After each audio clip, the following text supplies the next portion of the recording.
ये धुआं उठ रहा है ना, निस्संदेह इस वातावरण में कोई यज्ञ चल रहा है, और वहां जाकर के निवेदन करना कि हमें कुछ भोजन के लिए, कुछ खाने के लिए कुछ पदार्थ मिल जाए। और महाराज चल पड़े हैं सखा, और देखा ब्राह्मण यज्ञ कर रहे हैं। निवेदन किया, हे भूमि देवा शृणुतो कृष्णस्यादेशकारिणा। प्रभु सुनो, कृष्ण के आदेश से हम आप तक आए हैं। प्राप्तान जानीत भद्रमो गोपालो रामचोदिता। बलभद्र और कृष्ण यहाँ समीप में आए हुए हैं, उनको बड़ी भूख लगी है, बड़ी क्षुधा लगी है, आपसे निवेदन करते हैं। क्या? बोले थोड़ा सा कुछ भोजन इत्यादि की व्यवस्था हो तो दे दो। अब ब्राह्मण तो कर रहे थे यज्ञ, जप तप पूजा पाठ। अब पूजा पाठ करते करते तुम्हें दिखाई नहीं देता कि भंडारा नहीं हुआ है, अभी यज्ञ की पूर्णाहुति नहीं हुई है, अभी आपको भोजन चाहिए, भाग जाओ यहाँ से, जब भंडारा होगा तब आना। ऐसी भक्ति कभी नहीं रखना। भंडारा जब होगा तब होगा।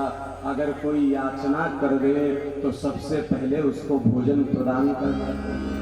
हमने कई बार लोगों के घरों में देखा कि वो अनुष्ठान में बैठे हैं तो वो दान नहीं करते। अनुष्ठान में बैठे तो कोई भिक्षा इत्यादि मांगने आ जाए तो कहते हैं कि भाई भी पूजा है, बाद में करेंगे।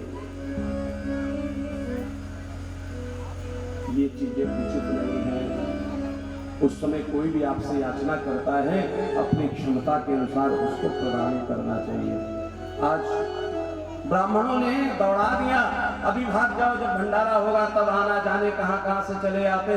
तुम कृष्ण बलराम को क्या मानते हो? हम तो ब्रह्म की उपासना कर रहे हैं। अग्ने स्वाहा इंद्राय नमः, चंद्राय नमः, सूर्याय नमः।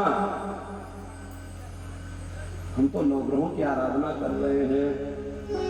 गोप वालों ने जाकर के बताया, भगवान कह रहे हैं कि देखो नवग्रहों की आराधना तो करनी ही चाहिए, लेकिन साक्षात नवग्रहाधिपति अगर आ जाए तो फिर आपको ये आराधनाएं छोड़ करके उनकी चरण शरण में चला जाना चाहिए। अब ईश्वर सन्निकट है लेकिन भोग देना नहीं चाह रहे हैं।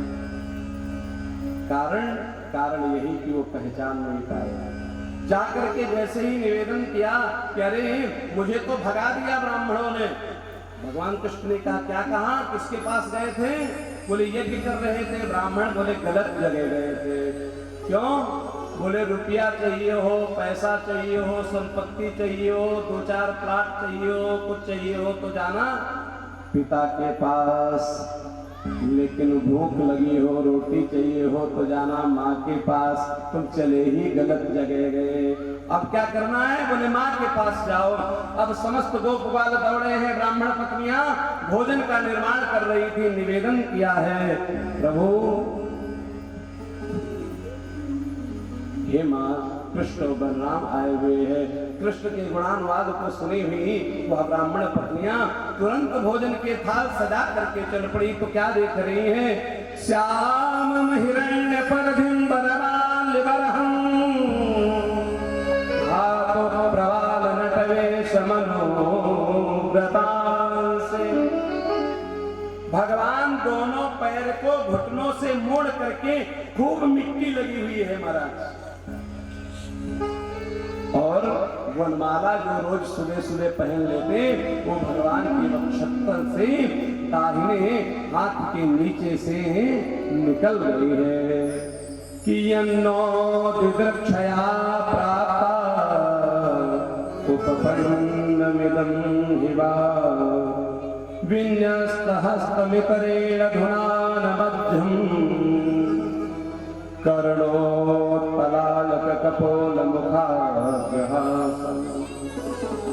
जैसे ही देवियों ने उस भोजन प्रसाद को रखा तो भगवान क्या कर रहे हैं? विन्यस्तहस्तमितरेण धुनानमध्यम्, अपने हाथ से सबको वितरण कर रहे हैं। कर्णोत्पलालक कपोल मुखा जहासम। उस गोविंद का स्वरूप श्रीमान सुखदेव जी महाराज कहते हैं कि जब भगवान मुस्कुराते हैं तो उनके कपोल में छोटे छोटे गड्ढे हो जाते हैं जो परमात्मा की सुंदरता को और बढ़ा रहे हैं। आज ब्राह्मण पत्नियां जब भगवान ठाकुर जी को भोजन करा करके लौट रही थी तो ब्राह्मणों ने देखा कि अच्छा बिना बताए चलेगी, अभी बताता हूं। बड़ा क्रोधित है महाराज। और जैसे ही वह पत्नियां सामने आई, ब्राह्मण यज्ञ मंडप से निकल करके आए कि आज तो डांट लगाएंगे, लेकिन जैसे ही अपनी धर्म पत्नियों के मुखमंडल को देखा तो हाथ जोड़ लिए। स्वागतम वो महाभागा आस्यतां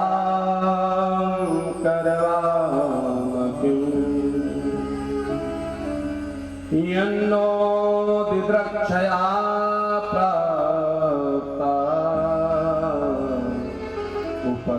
उपपन्नमिदं हिवा। ब्राह्मण कह रहे हैं कि जिस ब्रह्म को मैं पहचान नहीं पाया देवियों, अपने हाथ से उसको तुम भोजन करा के आ रही हो। धिगजन्मनस्तिव्रत विद्या धिगजन्म बहुज्ञता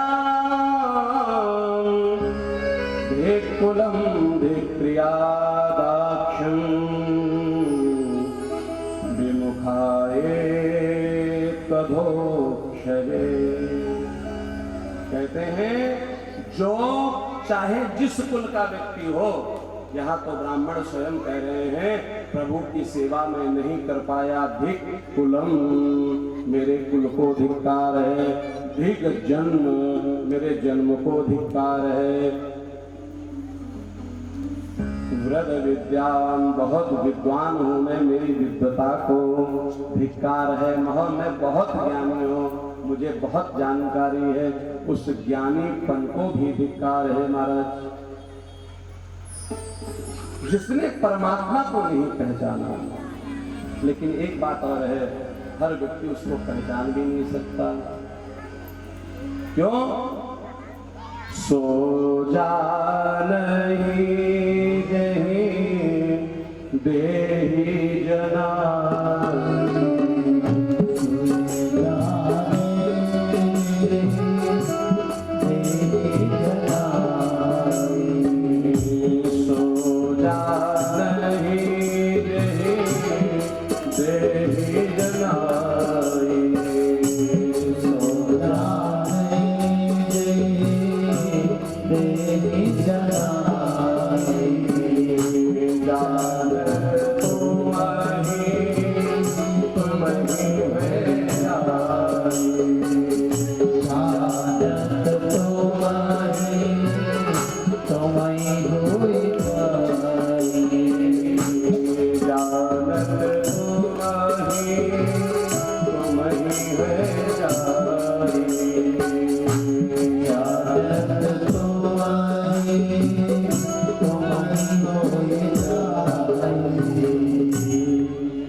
है।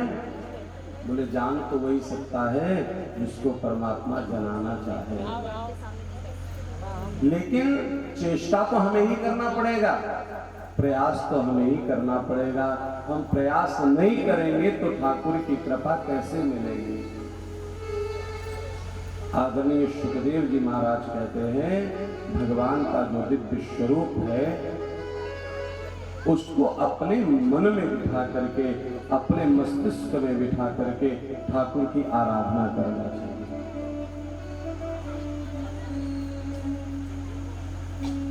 एक दिन भगवान के मन में आया कि जरा ब्रजमंडल में घूम करके आए। शाम का समय है महाराज, धीरे धीरे रात्रि होने लग गई और भगवान ने वंशी का निनाद किया। बांसुरी बजाइया रंग में बुराई। जैसे ही बंशी का निनाद किया है ना, तो समस्त गोपांगनाएं अपने अपने घर में बैठी हुई है, लेकिन जैसे वहीं से भगवान से निवेदन